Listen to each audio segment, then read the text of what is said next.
Ancien Testament.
Noé.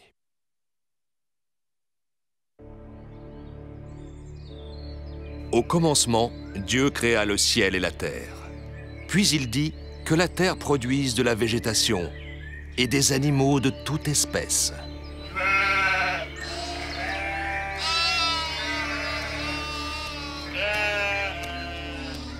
Ensuite, Dieu créa l'homme et la femme.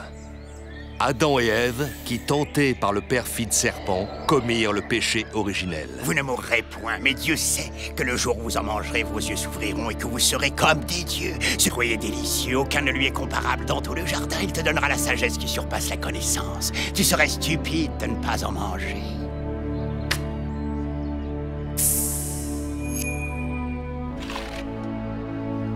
Oh!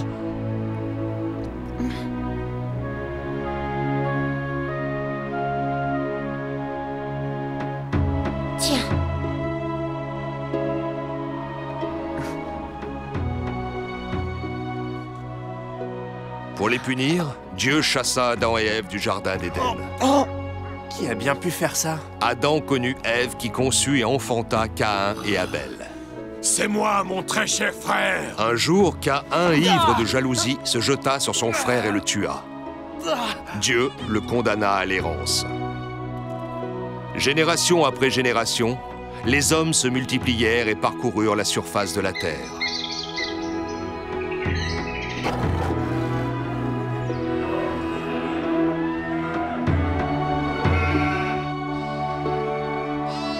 Certains humains, regroupés en tribus, vivaient en nomades.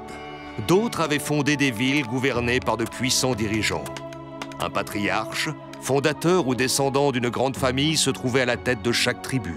Celle-ci se composait de sa femme, de ses enfants et de leurs femmes, de ses petits-enfants, de ses neveux et nièces et de ses esclaves. Certains hommes ne vénéraient pas Yahvé. Ils adoraient d'autres dieux ou encore des idoles. Parfois même, ils rendaient culte au soleil, à la lune ou aux étoiles.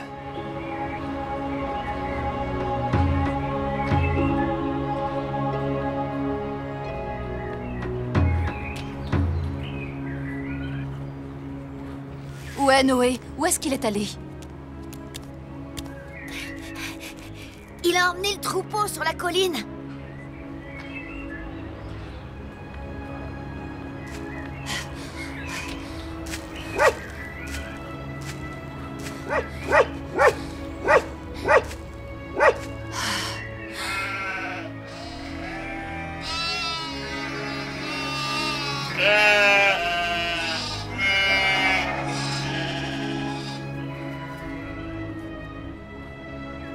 Seigneur, je vous en supplie, ne faites pas cela. Renoncez, Seigneur. Écoute-moi, Noé, mon fidèle serviteur.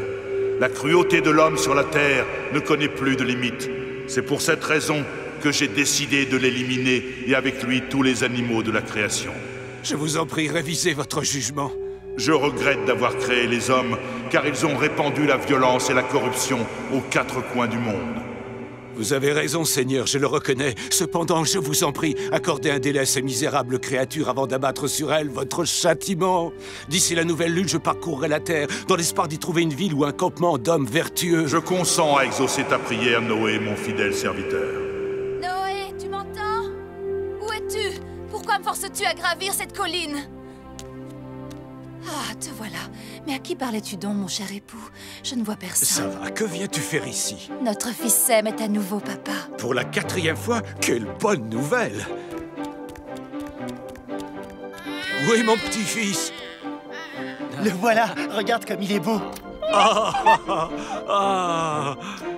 Seigneur, cet enfant est né par ta volonté, faisant un homme droit afin qu'il ne connaisse pas le péché. Il est si mignon. J'espère qu'il sera fort comme un lion et qu'il vaincra tous ses ennemis. Tiens, prends-le. Il n'en aura nul besoin. Et pourquoi ça, dis-moi? Je te le dirai dès mon retour à la nouvelle lune. Où vas-tu? Nous parlerons plus tard, je dois m'en aller.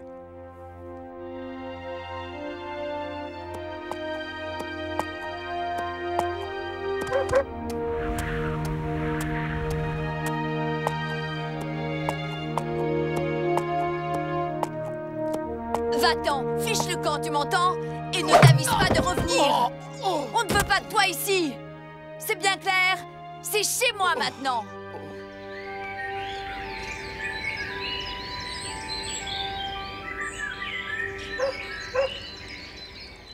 Pourquoi cette femme acariâtre t'a-t-elle jeté dehors? Cette femme est ma fille. Elle m'a dépouillé de tous mes biens, troupeaux et maisons, afin de les donner à son mari.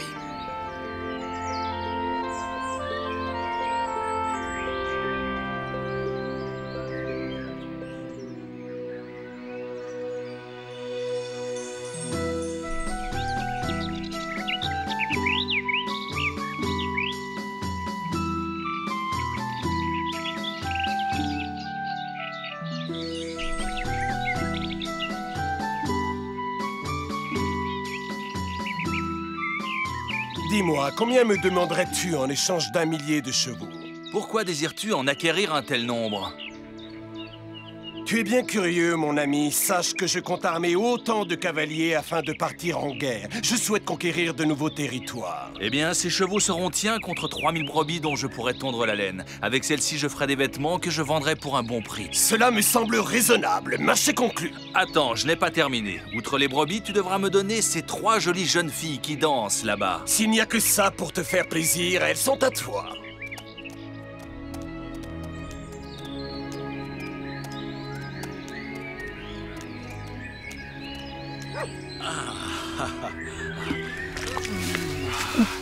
Détroussons ce vieil homme et emparons-nous de son âne. Tu vas mourir, Manon. Maudit vieillard. Suis à l'ennemi! Chargez!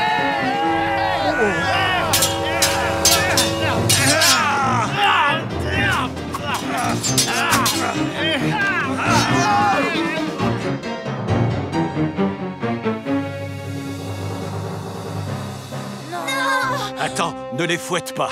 Ils n'ont pas payé leur dette, alors maintenant, ils m'appartiennent et je fais d'eux ce que je veux. Mais si tu désires les acheter... Soit, quel prix demandes-tu pour cette famille? J'ai déjà vendu les adultes à un fermier, mais si tu veux les enfants, il me les a laissés parce qu'ils mangent trop et ne sont pas assez travailleurs. Très bien, je les prends. Ainsi aurais-je au moins sauvé ces 2 petits et l'obligeance de les installer sur le dos de mon âne. Tiens.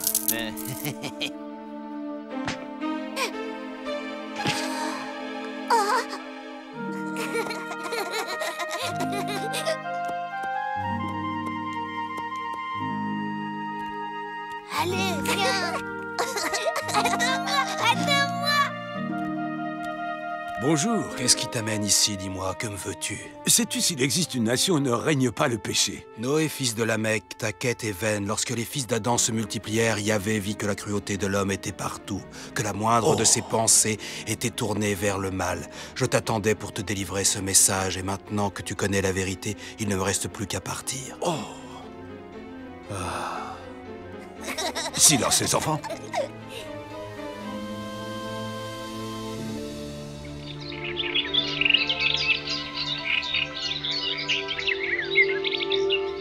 Noé,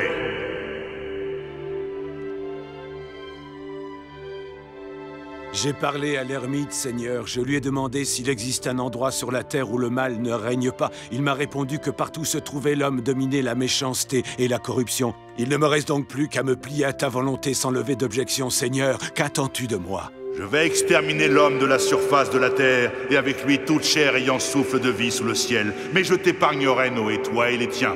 Pour cela, tu construiras une arche en bois résineux et tu l'enduiras de poids. Elle comportera une fenêtre, une porte et un toit. Tu y entreras avec ta femme, tes fils et leurs familles, et tu y abriteras un mâle et une femelle de chaque espèce animale pour les conserver en vie avec toi. Dans 7 jours, je ferai s'abattre un déluge d'eau qui durera 40 jours et 40 nuits, et tout ce qui est sur la terre périra.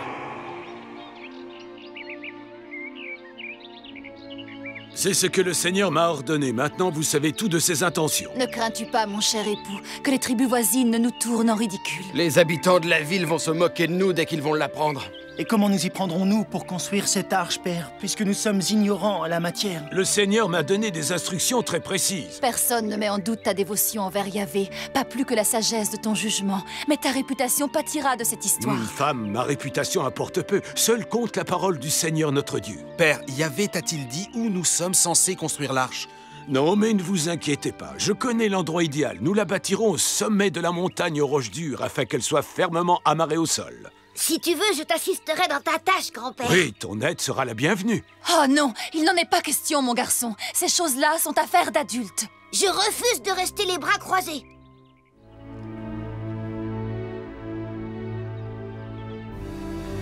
Pour celui qui sait quel est son devoir, tout est simple dans la vie, mes enfants. C'est pour cela que j'ai toujours scrupuleusement respecté la volonté du Seigneur chaque jour de ma modeste existence et que je continuerai à suivre ses doigts jusqu'au dernier souffle qu'il m'accordera. Et j'entends que les membres de ma famille en fassent de même. Nous avons toujours écouté tes conseils avisés et cela ne changera pas. Tu es un homme sage, grand-père.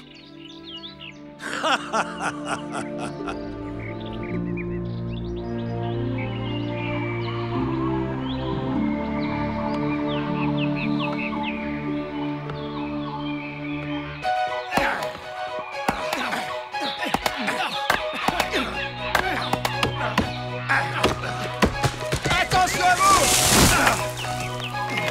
Attention!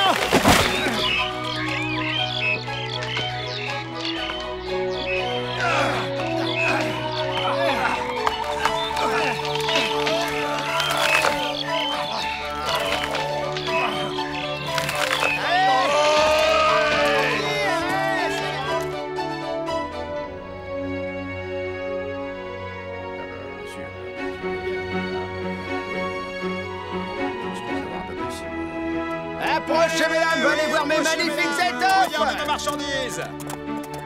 Ah, vous revoilà encore, mais qu'est-ce qu'il vous faut cette fois-ci, ma petite dame? Tout votre stock de farine. Si vous avez de quoi payer, je vous le cède volontiers. Tenez.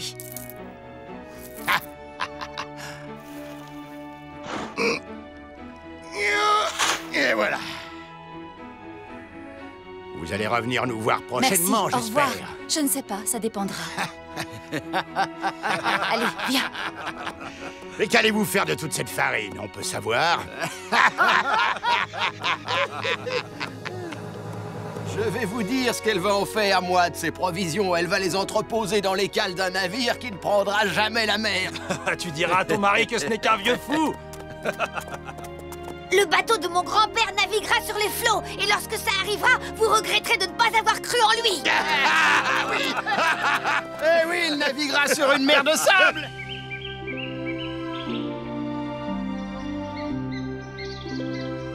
Courage, mes amis, nous viendrons bientôt à bout de notre tâche.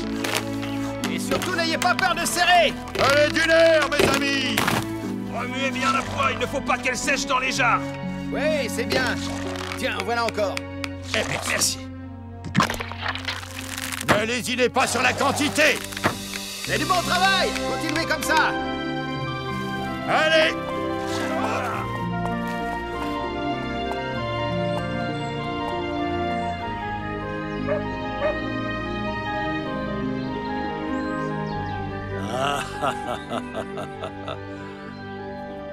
Noé, Tu as vu, Sarah, l'arche est presque achevée. Nous avons tous travaillé d'arrache-pied pour qu'elle soit terminée à temps. Je suis sûr que le Seigneur sera fier de nous. Loin de moi l'idée de mettre un frein à ton enthousiasme, Noé. Mais tu dois savoir que désormais, il ne nous reste plus rien. Et alors? Ne comprends-tu pas?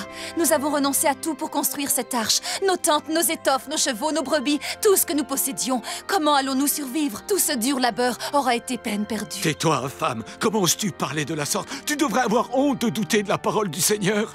Il m'a demandé de construire cette arche et je lui ai promis de me conformer à sa volonté. Oh, pardonne-moi, Noé, pardonne-moi.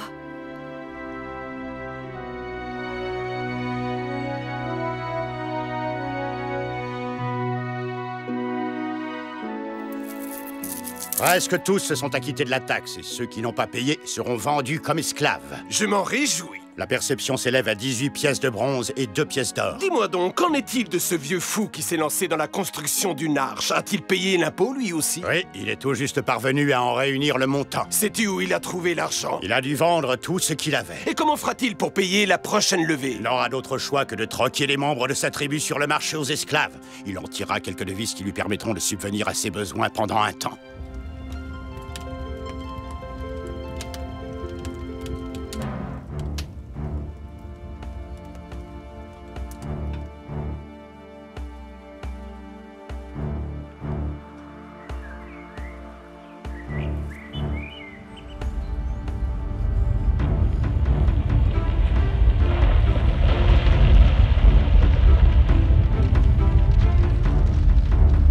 Hein? Oh, ça alors!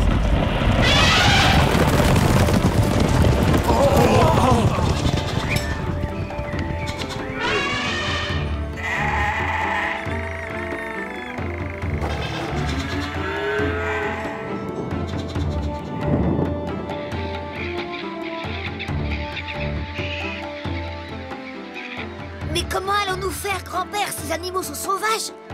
Ne t'inquiète pas, Yahvé les rendra dociles.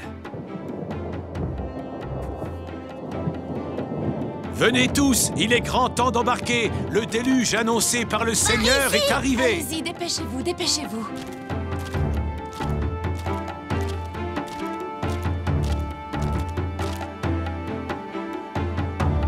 À votre tour maintenant, mes amis.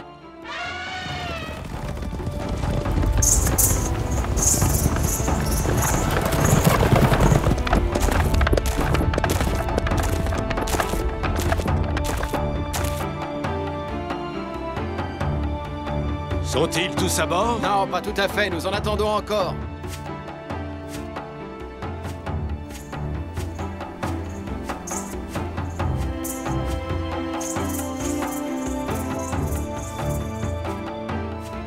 Seigneur Tout-Puissant, que ta volonté soit faite. Oh! Relevez la passerelle. Et quand il ne sera plus capable de payer, que ferons-nous de lui? Je n'en sais rien, il est bien trop vieux pour servir d'esclave. Oh!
Que fais-tu, Cham? Excuse-moi, père, J'ai promis à Yahvé que nous respecterions sa volonté et nous resterons dans l'arche jusqu'à ce qu'il nous envoie un signe. Calme-toi, père, je ne faisais que jeter un œil. Je ne comprends pas, il n'y a pas de mal à cela tout de même. J'ai fait une promesse, j'ai engagé notre parole devant le Tout-Puissant. Est-ce que cela n'a aucun sens pour toi? Je te demande pardon, père.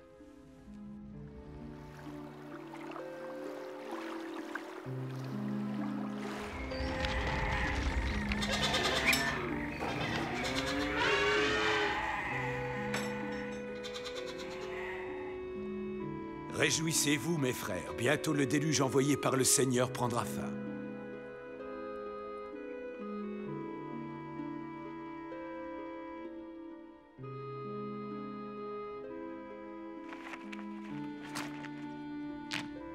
Noé, nous sommes presque à court de pain. Tranquillise-toi, ma douce Sarah. Cela suffira largement à apaiser notre faim. Dans peu de temps, nous serons arrivés au terme de notre épreuve. Bénissons le Seigneur pour cette miche de pain que nous partageons. Que la volonté du Tout-Puissant soit faite. Durant 40 jours et 40 nuits, la pluie tomba sur la terre. Les eaux en recouvrirent la surface pendant 150 jours. Puis, Dieu se souvint de Noé, de sa famille et de tous les animaux. Il fit passer un vent sur la terre et petit à petit, les eaux décrurent. Le 17e jour du 7e mois, l'arche s'arrêta sur les montagnes d'Arara.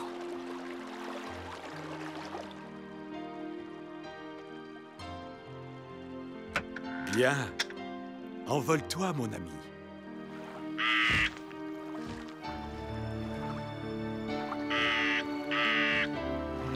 Jour après jour, le corbeau s'éloignait à tire-d'aile. Mais il revenait immanquablement vers l'arche.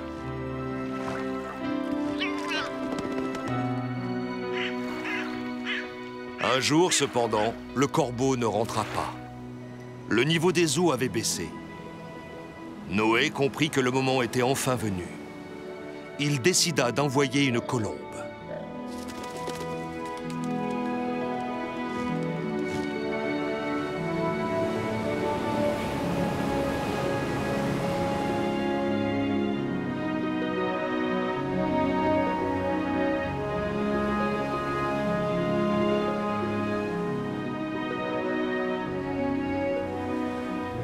Lorsque la colombe revint à l'arche avec dans son bec un rameau d'olivier, La voilà, grand-père. Noé sut que les eaux avaient séché. Béni soit le nom de notre Seigneur bien-aimé. Ah. Le mâle et la femelle colombe prirent ensemble leur envol. Que fait-on maintenant? Nous relâchons tous les animaux afin qu'ils se répandent sur la terre, qu'ils soient féconds et se multiplient.